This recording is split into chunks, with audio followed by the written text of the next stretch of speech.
Olá, falaremos sobre etnomatemática, né, e sistemas de numeração. Então, desejo a vocês boa prova, que vai se dar hoje, né, já é no meu relógio aqui 12h09, e vocês vão fazer prova no dia de hoje, né, 20/8/2016, de 2026, desculpa. Então, nosso tema é etnomatemática e sistemas de numeração, né, e algumas bases africanas. Eu vou tentar ser bem sucinto, tanto pelo horário quanto pelo conteúdo, né? Na nossa prova a gente destacou África, sistema de numeração e coisas assim relacionadas, né?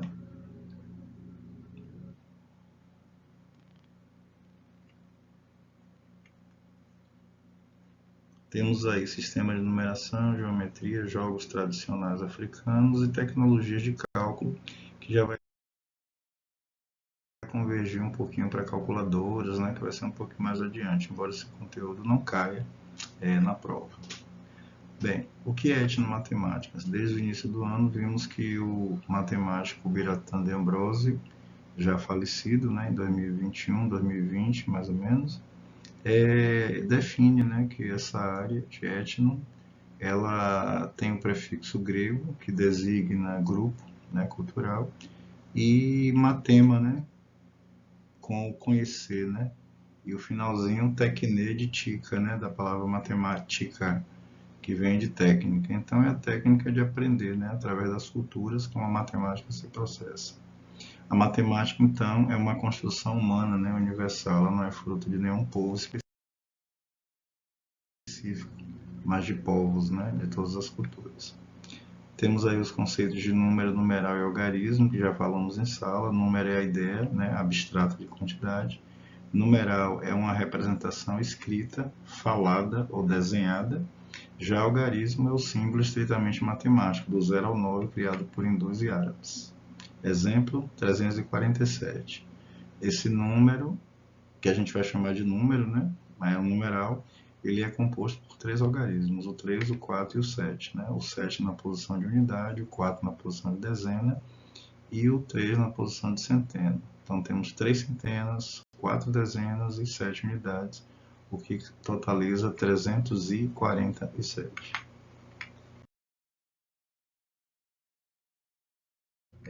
Temos aí sistemas de numeração. Um sistema é uma organização.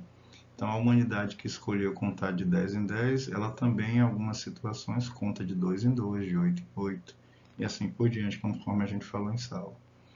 O sistema de 2 em 2 chama-se binário. Exemplo, ligar e desligar uma tomada, né? Ou o switch de casa, né? De uma lâmpada, né? Tem dois movimentos. Temos o sistema octal, de 8 em 8, muito presente na química, em organização de octetos. A própria palavra octeto deriva de 8.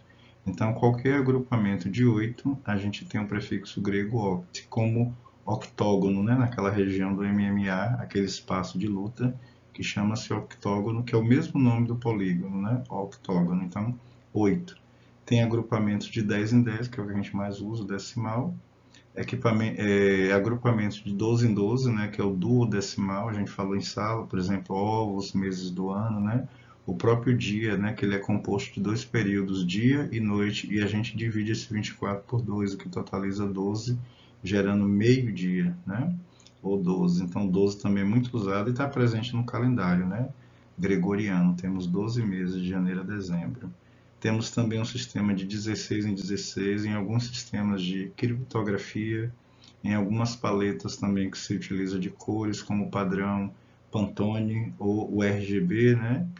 Ou o padrão também CMYK, né? 4 cores da impressora. Essas combinações de cores, sistemas também de informática como Unix e outros, né? Utilizam ferramentas de criptografia nos seus sistemas para embaralhar, para organizar dados.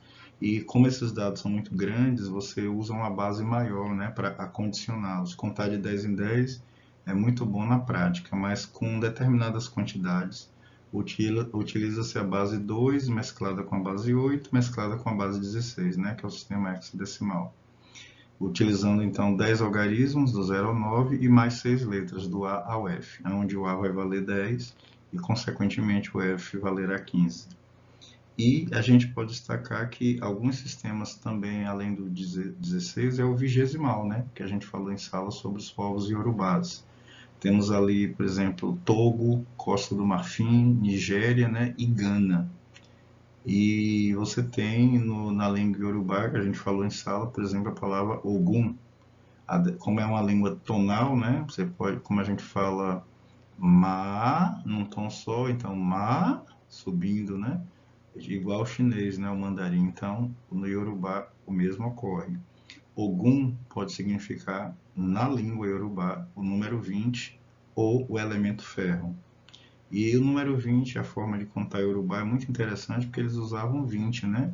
10 dedos da mão e 10 dedos dos pés, né? Totalizando 20. Então, a imagem antropomórfica, né? Ou seja, do homem, né? O que a gente chama de antropo em grego, né? Daí vem a palavra antropologia.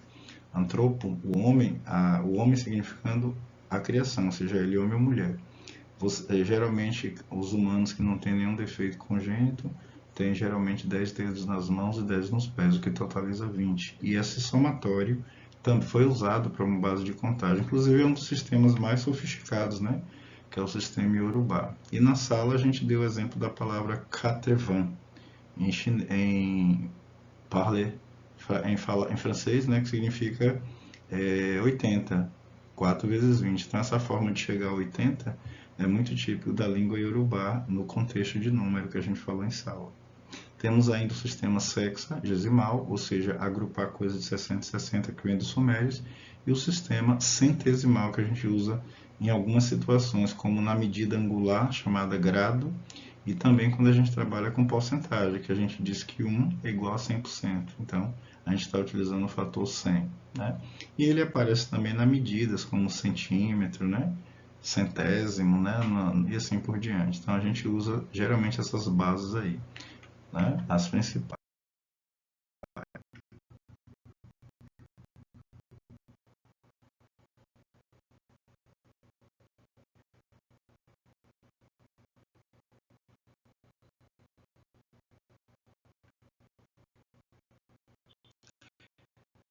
No sistema decimal tem uma coisa importante chamada princípio posicional, né? Então, quando a gente coloca o número 2 e depois repete o 2, o primeiro da ponta de cá na direção das unidades, o que a gente chama de ordem, né? Na aritmética, a gente chama de unidade. Já o outro 2, que ocupa a posição da dezena, a gente chama de dezena. Mas a repetição do algarismo se deu, né? 2, 2, o que forma 22. Então, isso é interessante. É o chamado posicional, né? De acordo com a posição do número, teremos a primeira ordem, segunda ordem, terceira ordem, né? Que vai constituir o chamado CDU, né? A primeira ordem seria a unidade, a segunda ordem a dezena e a terceira ordem a centena. Curiosamente, a quarta ordem volta a ser unidade de novo, né? Porque esse CDU se repete. Entretanto, todavia, esse U se refere a milhar e não mais a unidades, né? Então estamos aí na classe dos milhares e assim por diante. Então está aí um exemplo, aquele número 347, que ele pode ser decomposto ou dividido em partes, né? Eu posso falar 3 centenas, 4 dezenas e 7 unidades. E aí fica 3 vezes 10 ao quadrado, porque 100 é múltiplo de 10, representa 10 ao quadrado. 40 pode ser escrito como 10 elevado a 1, porque toda a base elevada a 1 é igual a ela mesma, o sistema decimal. E 7 pode ser representado como 7 elevado a 10 vezes 7 vezes 10 elevado a 0, que toda a base elevada a 0 resulta 1, né? Mostrando aí o sistema decimal. Como eu já tinha falado de binário aqui tal, eu vou acelerar essa parte, né? Para a gente não tomar muito tempo, já que é uma revisão rápida, além da que eu já tinha falado em sala de aula. Sistema decimal já falamos, né? Hexadecimal e de exemplos. O vigesimal também falamos rapidamente, né? Você vê aí. O sexagesimal também, muito usado para converter hora, né? Em minutos. Geralmente, quando nós temos 2,5 horas, a gente multiplica isso por 60, né? Para encontrar 150 minutos, no caso. E se você tiver os 150 minutos, você pode dividir por 60, vai caber dentro desses 150 os dois grupos inteiros, e esse meio se refere aos 30 minutos, porque 2 vezes 60 dá 120, 150 menos 120 resulta 30, e 30 é a metade de 60, daí o 2,5 ou em inglês 2,5, né? E o sistema centesimal que falamos também, inclusive é a base da nossa moeda, como mostra aí, né? A gente utiliza o real e quando a gente quer encontrar um centavo, a gente divide 1 por 100 e representa como 0,01. Esse 1 está na posição de centésimo, daí o nome centavo. Note o prefixo do latim, né? Cent, com C, C-E-N-T, é referenciado a 100. Temos também geometria, simbologia e etnomatemática. É interessante que quando a gente fala de simbologia africana, a gente tem algumas, vou chamar de culturas, né, já que o prefixo etno designa culturas, como a cultura sankofa e os símbolos adinkras. Lembra que eu falei em sala de aula? Às vezes a gente olha um gradil. O que é um gradil? Uma grade, né, que às vezes um serralheiro faz, né, para colocar numa casa, num templo religioso, seja ele qual for, numa edificação, seja ela qual for. E às vezes a gente vê aquelas curvaturas, né, aquelas curvinhas bem definidas e a gente acha que é uma geometria sem sentido, né, que é só para enfeitar. Não. Tem aí o continente africano por detrás. Então temos símbolos adinkras, originários do povo Akan, povo de Gana, né, a atual região de Gana, e também da Costa do Marfim. Temos também geometria sankofa, que além de ter geometrias, é uma filosofia, né, que remete à ancestralidade africana. Temos também o povo Sona, né, ou Lusona, né, que é o povo do Chokwe, de Angola, né, e a teoria dos grafos, né? Essa teoria dos grafos ela é estudada inclusive em nível superior. O que eu vou trazer aqui, chamar a atenção, é a simbologia matemática apenas, né? Já que nossa disciplina é etnomatemática. Vamos ver mais alguns detalhes aqui sobre esses símbolos, né? E que está na sua prova. Algum símbolo adinkra, por exemplo, temos aí a cabeça de um carneiro. Se você olhar para o centro, você vai ver como se fosse a cara do bicho, né, do carneiro, e um chifre de um lado e do outro, né? Você percebe que tem uma geometria. Temos essas palavras aí, né, da língua Kan, do evenimé, né, que é chifre de carneiro, dali, que você vê que tem uma geometria, tem uma simetria. O que é simetria? Igualdade, né? A gente consegue ver que do centro da cara do carneiro para cá a gente tem desenhos iguais, né, ou simétricos. Temos aí espirais, né, o que parece em portão. Então, quando você vir um gradil de uma janela, de um portão, de uma porta, de uma portaria, com esses símbolos, não é símbolos aleatórios, tem a ver com geometria africana, ok? Nomes adinkra, sankofa, né, como cultura, e também do povo Sona, que faz um tipo de matemática no chão através de geometria. A gente vai ver daqui a pouco. Um dos símbolos interessantes da cultura sankofa é esse pássaro, né, com a cabeça virada para trás, mas com os pés virados para frente, o que significa que, embora ele caminhe para frente, ele remete o olhar para trás, porque você constrói, ou nós construímos, o futuro, mas o futuro ele teve um passado. Para você estar aqui hoje, você nasceu e passou por várias fases até agora. Eu também. Então, Sankofa tem na cultura Akan, né? A palavra Sankofa, se você separar ela em 3 sílabas, vai ter o significado de San, Ko e do Fá, né? Com essa ideia de ir, né, mais adiante, mas não esquecer o passado. Temos aí esse símbolo também muito interessante, que é um símbolo de Gana, a Dinkra, né? Criado pelo povo Akan, tanto de Gana quanto da Costa do Marfim. E alguns símbolos adinkras, eles têm significados celestiais. Esse que você vê aí ao lado chama-se Guinyame, né? E ele significa basicamente algo relacionado a Deus, né? A supremacia e a onipotência de uma força divina. Aqui usa-se a palavra Deus, né? Embora Deus não seja um nome pessoal, mas um título. Para cada pessoa que crê numa divindade, ela vai ter esse Deus com um nome, né? Jeová, Olodumaré, Nizambi e assim por diante, né? Shiva, se for uma cultura indiana, né? E assim por diante. Temos aí a cultura Sona que eu falei, geralmente desenhada no chão, né? Com símbolos geométricos, remetendo a cálculos matemáticos, né? A gente pensa que é bobinho, mas não é. Elas são originárias de Angola, um país que é lusófono, né, também fala português, e nós temos, daí o nome Lusona, né, então nós temos aí o povo Chokwe, né, que utiliza essa forma de trabalhar, de calcular, muito interessante. O povo Sona, a cultura deles, a geometria desenhada se liga a um teorema de um matemático suíço-alemão chamado Euler ou Euler, né? Eu não vou detalhar muito, mas o Euler ele viveu em 1736 aí, né? E tem relação com a teoria dele, é um teorema, né? Na verdade comprovado por ele, para você ver que Euler, apesar de ser suíço, está na Europa.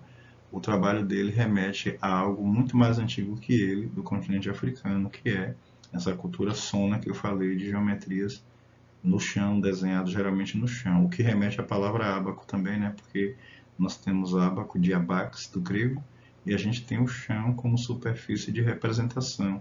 Pedrinhas, né? A palavra cálculo, calculi, no latim, que tem a ver com pedra, daí o nome calculadora, hoje em dia, porque pedras eram usadas para contar. Então, o substantivo calculadora, do verbo calcular, tem um ancestral, que é o verbo computar. Daí a palavra computação.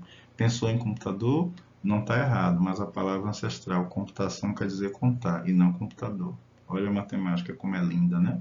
Pois é. Então isso remete à aritmética, chamada depois de aritmética, né? Que reúne coisas, que separa coisas, que multiplica, que divide. Está ligado à palavra cálculo ou computar, contar. Daí o nome computação.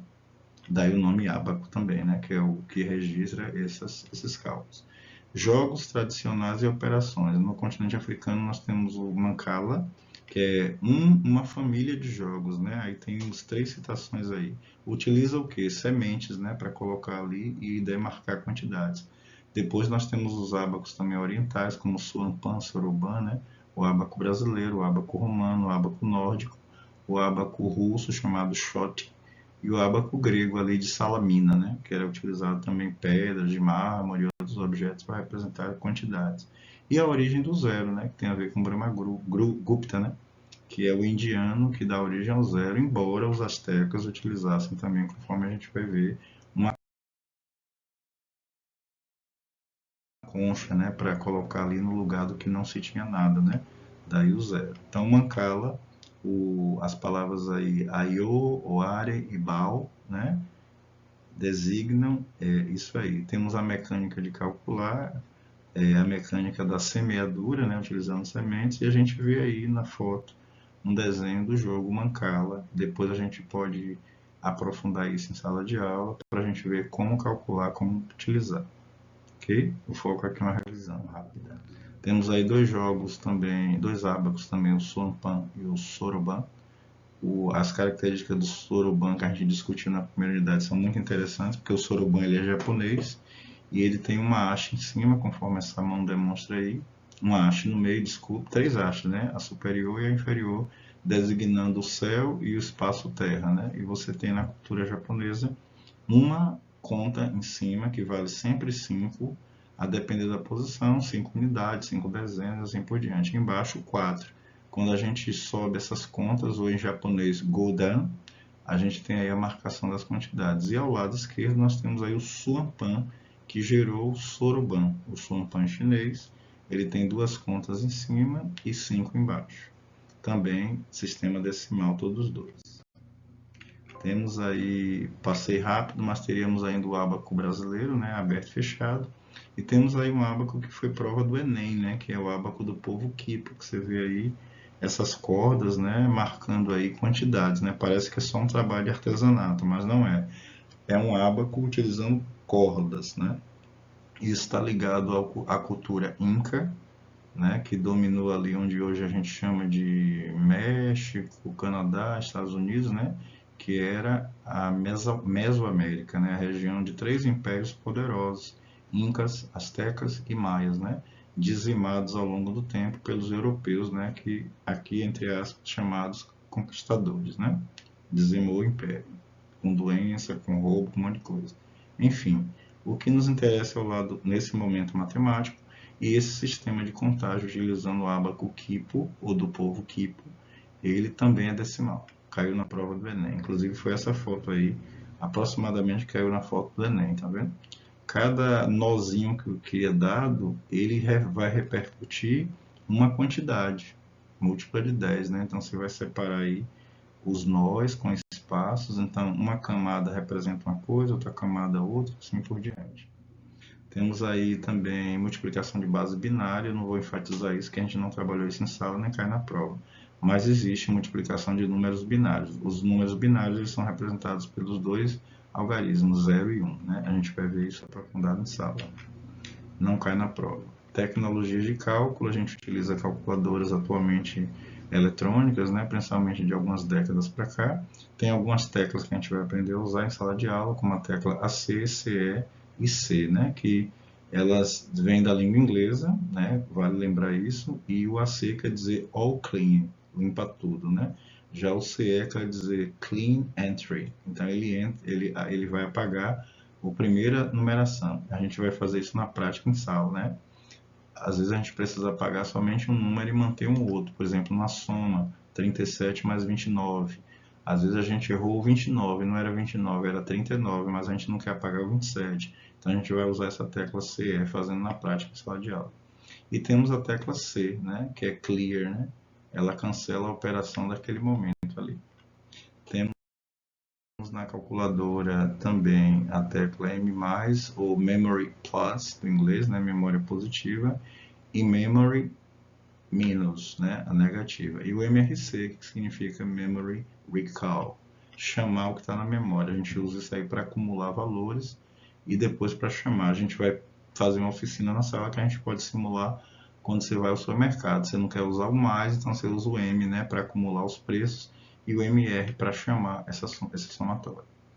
A gente vai ver detalhado em sala, ok? Não cai na sua prova também.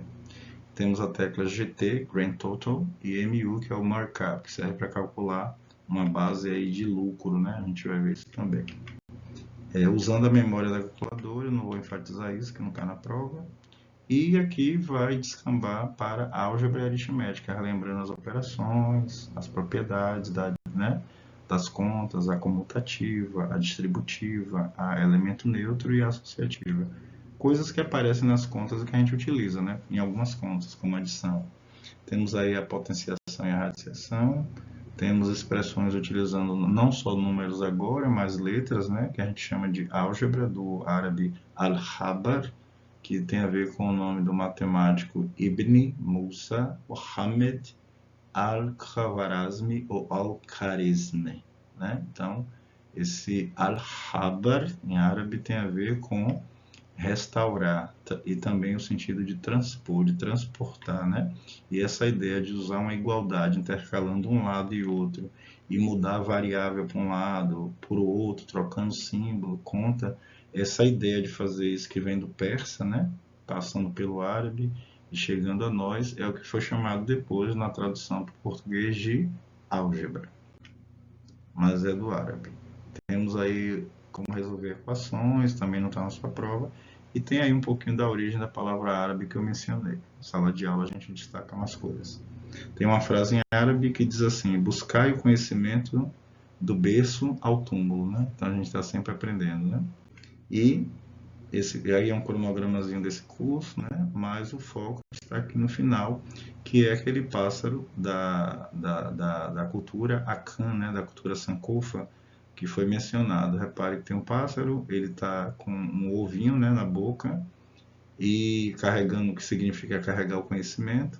Ele está com as patas para frente, mas ele volta a sua cabeça para trás. Justamente a cultura de olhar para o passado para poder avançar. E a mensagem na língua aí de Gana, né?